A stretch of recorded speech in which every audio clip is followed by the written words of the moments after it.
What is up, guys? Welcome to episode 15 of The Real Build. I am your host, Bill Ryman, your broker builder, and today I decided to do it a little bit different. I decided to do a solo episode. It's been a while since I've had a lot of great interviews and a lot of great guests on the show, and I just wanted to do a solo episode. And first of all, guys, I just wanted to thank all the people that continue to listen to the podcast and support the podcast. Without you guys, I wouldn't be here, obviously. And anybody new, I really appreciate you. Also, guys, if you can, keep sharing this with friends and family.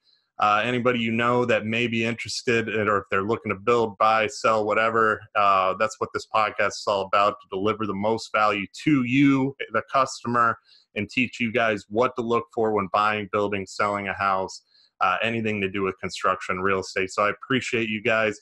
Also, one thing, if you can, please review the podcast. That's how we get out there to the customer, and more people will listen to us. So 5-star reviews are appreciated. With that being said, guys, I want to dive into a huge topic. Brought it up, like I said, I've discussed it with many of the past guests on the show here, and it's price. And it's one thing too, that I really wanted to dig deeper into, because no matter what business you guys are in, I know everybody's had that situation where they've lost, a customer due to price difference. And I wanted to dive deeper into that because, I just actually had it happen to me last week, where I had a customer, you spend all this time with them, and he couldn't justify the price difference. We were a lot higher, and then the other builder that was involved was quite a bit lower. And I really had to go through everything and tell him why our price was the price. And I'm going to explain that as we get into this. And like I said, no matter what business you're actually in, we all got to deal with this. And sales, or retail, or whatever business you're in, you're going to deal with somebody undercutting you and not delivering maybe a superior product as you have. So I wanted to dive deeper into the subject and talk about it, because it's been pretty big with me, and I know it's big with a lot of people.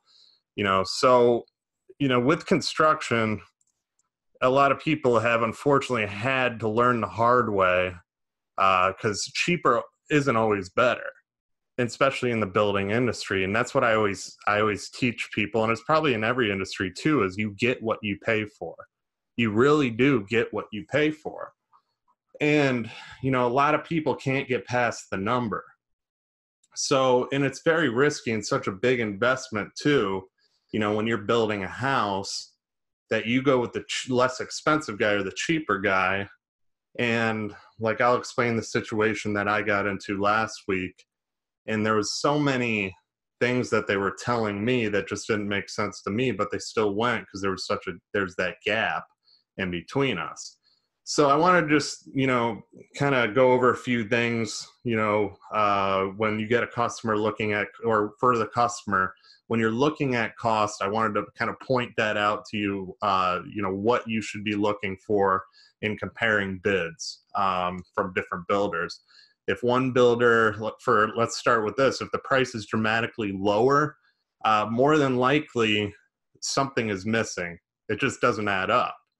So, for example, I'll keep using my situation. The other builder was dramatically lower. We went through each and every line item. I met with the couple, and we went through each and every line item on the bid. So my allowances were higher. I had a few other things that were in there. There was one thing that really stood out, and it was dirt. Down here, dirt's not cheap. It's very expensive. We live on an island, so they have to truck it in. Or the dirt pits are kind of far away from us, so it costs a good amount per load. So I was trying to tell that to the customer, that, let's say the other builder had 30 grand in dirt, I had a significant amount more. So there's all these differences as we were going through the bid that I was pointing out, and he would add to them, to try and justify this other builder. and we were still more. So that's the next thing is do your comparisons. So each and every builder usually has a feature list. They have price sheets, and they have allowances that they give you. So if you got builder A, that is more expensive than builder B, well, like I just said, you got to compare apples to apples. What exactly are you getting? Because when you just look at the number, it's not going to justify the whole entire build. More than likely, if they have less allowances, and I'll use, once again, my situation, we had an appliance allowance, I think, of $30,000. The other builder had appliance allowance of, I think, $7,500. I told the people that probably won't even buy the fridge and the cooktop, the range that they wanted. So those are the big differences you really got to key on too when you're looking at these two different things. Plumbing fixtures, like I said, the dirt, there's landscape allowances most of the time. Then you have, like I said, you have appliance allowances. I do a front door allowance. I do tile allowances. There's carpet if you do carpet, or if there's wood allowances. There's all these different allowances, and that's what you really got to key into. But also, so you want to look at each and every line item and see exactly, apples to apples, what each builder has, and compare from there. Because a lot of builders, to be honest, most of the time, do not list, there's a lot of blanks there. And you need to be able to ask the right questions too. All right, this guy's giving me this, so why aren't you giving me this? And meet with them too, because there's, in this process, it's such a big process. There's not, you can't be, it can't be a time thing. You really got to, you can't be in a rush. You really got to take your time and evaluate both sides. And sometimes people, are bidding 2 or 3. So you got to see the differences in exactly what you're getting. Like with us, for example, our feature sheets are so detailed. It's room by room. It's just, there's so much information on them, but that's what I like to do. I like to give as much information up front before the customer even signs the contract. And so they see literally every single thing that they're getting. And once again, I'll use me for an example. As I went line by line through that feature sheet, they were just like, the other builder, he was missing this, he was missing this, he was missing this. So, that's another thing. Just look at all the details, take your time, do your comparisons, because like I said, this isn't a process you want to go cheap on. Building, it's such a big investment that you're making, and, going the cheap route usually is not the best route. So another thing too, you want to kind of look at is how long will it take to build the house? Now, to be honest with you, I've lost business because of this, because I had another builder tell the customer, let's do it this way. The other builder was a little less than us, but that wasn't really the determining factor. The determining factor was time and how long it's going to take. We're always completely upfront with people. Obviously in different areas of the United States, wherever you're listening from, or other countries, building timeframes are completely different. Down here, it could be anywhere from 12 months to 16, maybe. It just depends on the size of the house, but there's so much, I'm not getting into that, but there's just so much more that goes into the homes down here because of hurricane code and all that. But anyway, so long story short, I had a guy that actually, he basically said, hey, I need to have my house done by this time. If it has to be done by, and I told him there's no way I can have it done, 2 months after that, 2 to 3 months after. That's the best I can do. Well, the other builder told him he can have it done by that time, if not before that time. Well, through a year later, probably 14 months later or whatever, by the time it was like, the time I said I'd have it done in February, that builder said he'd have it done in December. That builder was still building the house, and it was February. We would have been done. That guy actually ended up calling me, apologizing, saying he should have listened to me, and he should have taken my advice and just, went, because he's in all kinds of problems right now. The house is still being built. There's still all these punch outs, and he's actually had a lawsuit on the builder. So, that's just an example.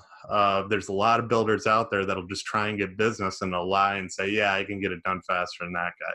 So, I mean, if a builder's been in business for a long time in your area, and they tell you that they'll get it done in a certain amount of time, usually they're going to get it done in that time. But if you got a new guy that says, oh, I can get it done quick, no, usually they're not going to, because the builder with experience that's been around for a long time has all the subcontractors that, that have worked for him forever. They're going to go to him first, no matter what, because he's been paying them for that many amount of years. So that's another thing you got to look at too.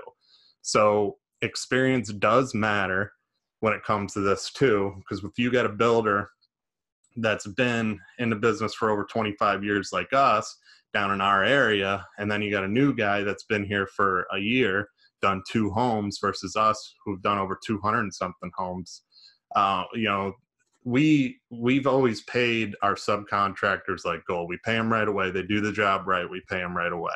They get a check right when it's done. That's the way we, because we have so many jobs that we can put them on too. So they're going to come to us first, take care of their main builders first before these new guys that are coming in the market. And so that's another thing to think of too. So we're probably more than likely, with our time frames, we're going to be spot on, if not faster. So another thing you want to look for, and I'm big on this, and I've discussed it in a lot of the last podcasts, is quality and detail does matter. So, just with quality, you really have to, and every person I've interviewed on the show, we've talked about quality material, quality in anything that you do. I'm huge on it. I mean, we use, and it's hard for people to determine what actual quality material is. So here's what I'm getting at. If you're in a model, or if you're looking at certain builders, because most people go through builders' models or see their existing products, whatever, make sure there's a salesperson in there that knows what they're talking about, can show you the quality materials that the builder's doing. Like, for example, most people can't tell the difference between a wood cabinet and a particle board cabinet. I mean, some people can. Most people aren't going to pull out, drawers and be able to, see undermount slides or dovetail, whatever. Most people aren't going to be able to do that. But if you got a salesperson that's working with the builder, that's that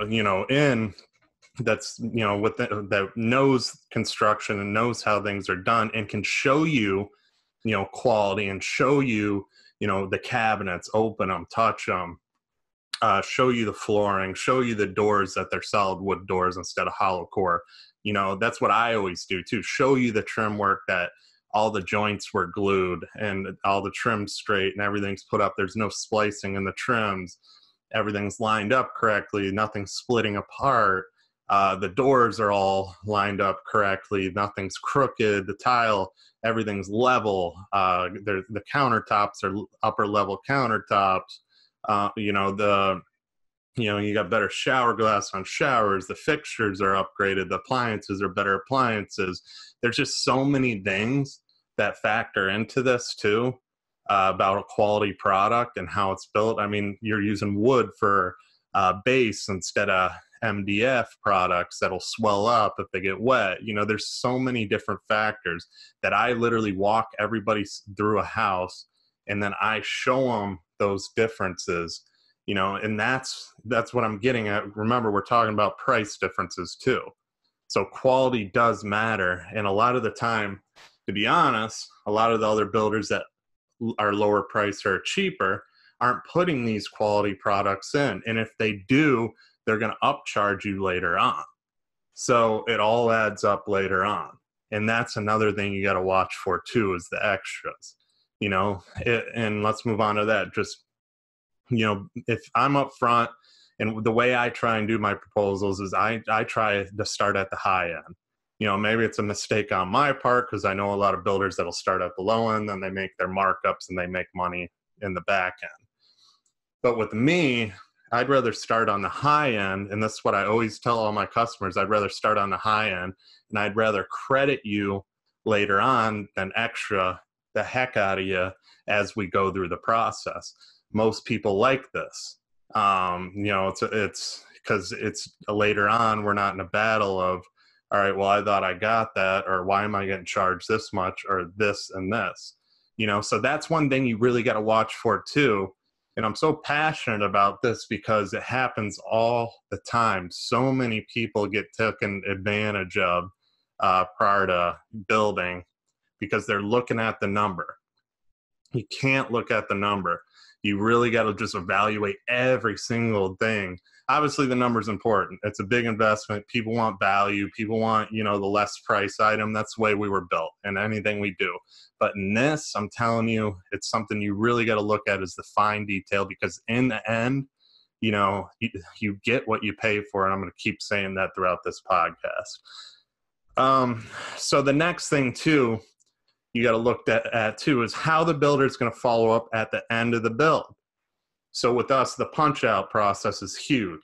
It's a big deal with us. Me and my brother actually go through the house. We got a guy that works with us too. And we literally mark every single little things for our painters. We mark everything for the tile. If there's, and this is prior to the final walkthrough on the final closing. We mark up, this thing gets covered and we use blue tape, but it gets covered. And, and somebody will walk in there, and we've even had customers too that have, walked through the house during one of our punch outs, and they're just like, I would have never noticed half of this stuff, but that's how fine tuned we are and making sure everything is done perfect. If you're a perfectionist in this business, that's how you build a reputation. If you're lazy, you don't care, which there's a lot of builders, unfortunately, that are out there that don't care. It shows in the quality of the construction. And like I said, I'll keep saying quality too. Quality matters. So punch outs are very important. And even after the final walkthrough too, following up, obviously when a customer gets in there, you do the final walkthrough, you're going to see a couple of things during that process too. We take care of it on top of after the fact. Some things, as things get running and going, certain things are going to pop up. So you got to be responsive constantly, and that's the way we are too. And I've preached this too after the fact. It's all about the long term with my customers. That's how we are. We've established ourselves. We're family owned, operated. We're stationed right there for them. They need anything. I still, I do home watch. I brought that up in past episodes too, but I'm always taking care of the customer. Even after warranty stuff, we're still figuring out ways that we can help them. And, that's what it's all about, guys, is the long-term communication, everything, because more than likely they're going to refer friends down the road, or they're going to build again. We've had multiple rebuilds with customers on second, third homes, fourth homes. And, we continue to establish that's how we are as a company. So another thing too you want to look for is job site management. With us, we're family owned, operated. My brother does a lot of our job site management. I do some of it too.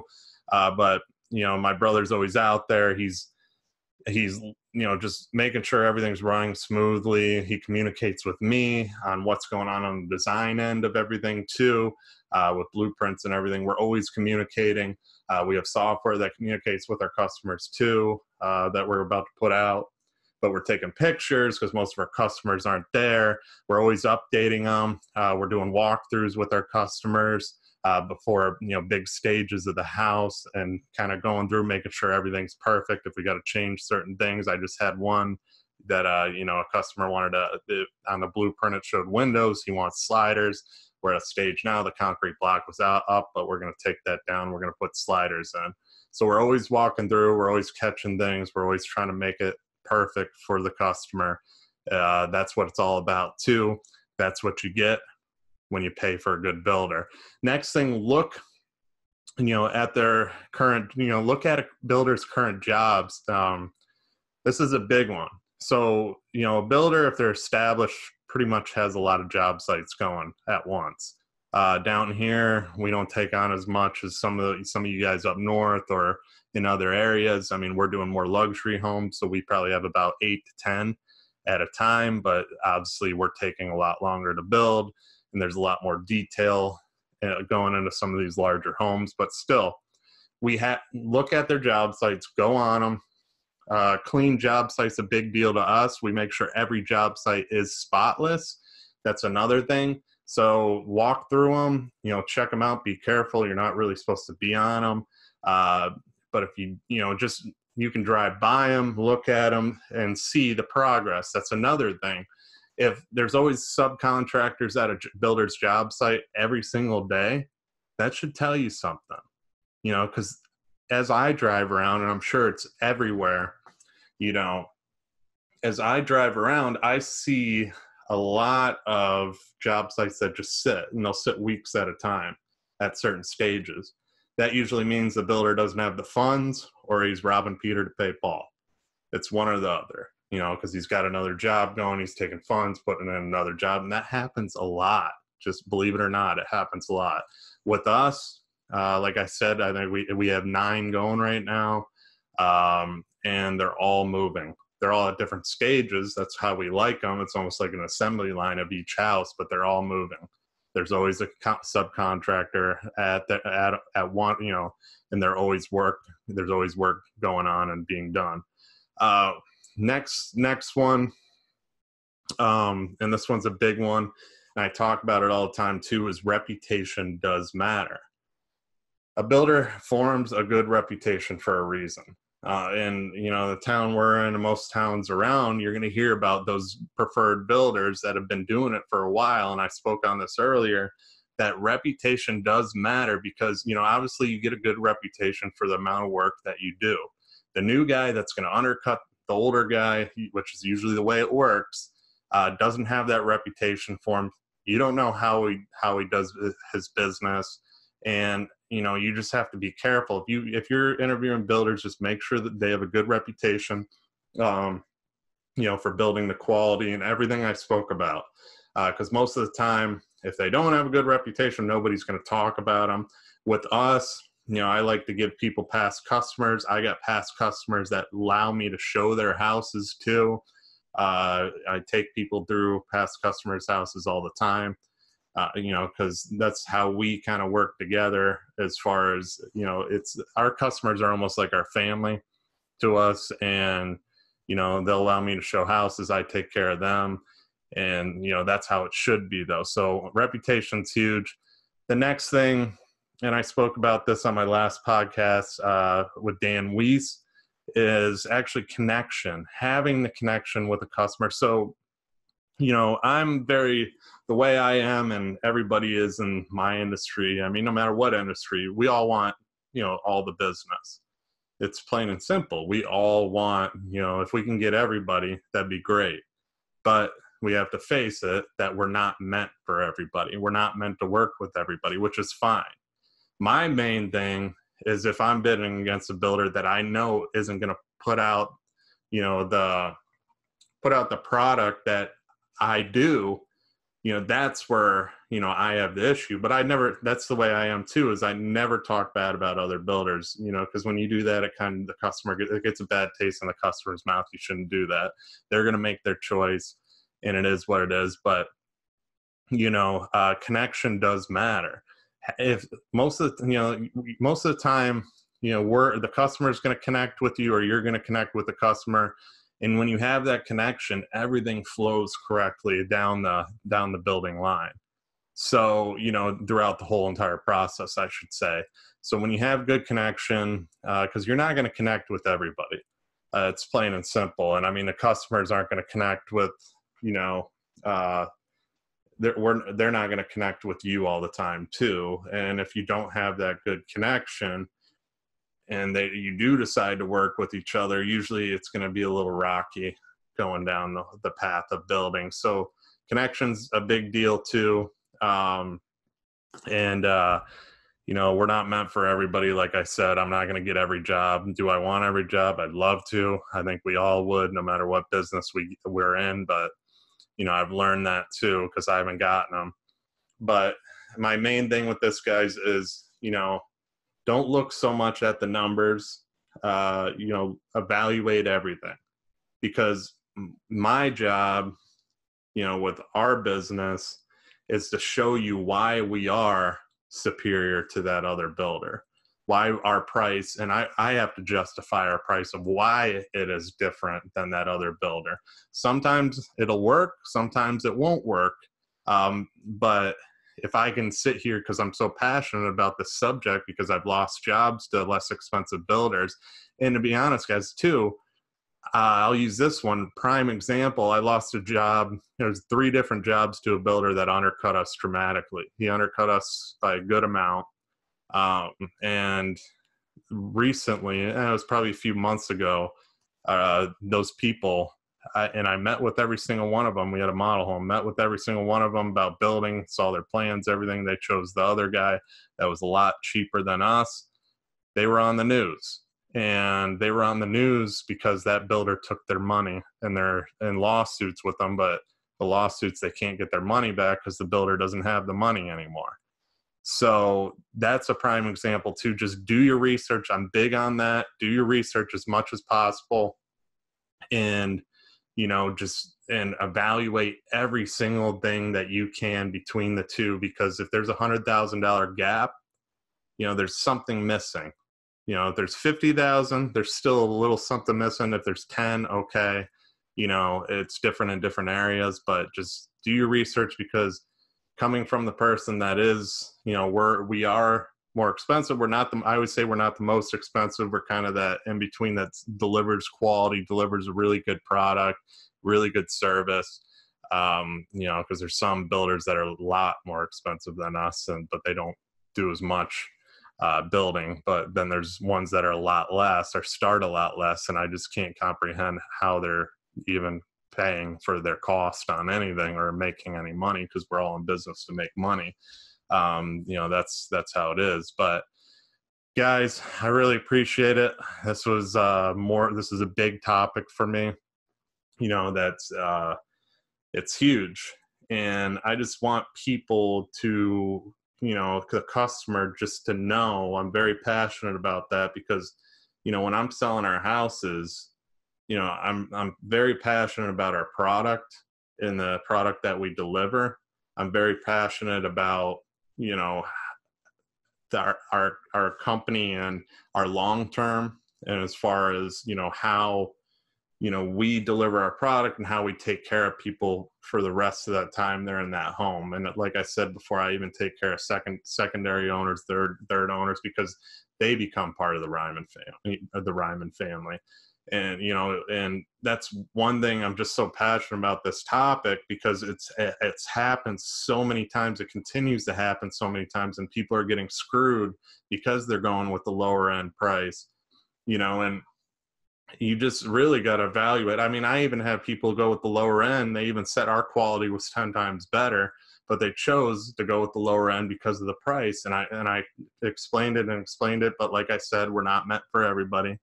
I still will stay in touch. I'm still willing to help those people. I wrote an email saying, thank you for your time. I didn't just say, all right, whatever, you're not going with us. No, I still said, if you ever need anything, and have any questions, I'm here to help. That's the way you got to be. And, it's one of my mentors, Andy Frisilla, actually told me that too. You got to play, you really got to play in any business, no matter what, play the long term, be humble to those people that decide to go a different route, because you never know down the road if they get screwed by that builder that was a lot cheaper than you. They might need another house or something down the road, or your product down the road, because they're learning that your product is the better product. So thanks, guys. Thanks for listening. I really appreciate the support. I appreciate all the continuous listeners, and I also appreciate all the new listeners. Also, guys, like I always said too, you have any friends or family, please share this. I'm just trying to help as many people as I can, deliver as much value, because this is such a big industry, real estate and construction. It's such a big investment. There's a lot of people that aren't educated on, these industries and these topics that need to be. So feel free to share this and tell, friends and family that may be thinking about building a house or anything. Show them this. I really appreciate the support. Also, feel free to review, because that's how we're going to get the word out about this, like I said. And thank you guys for listening, and I'll see you guys on the next episode.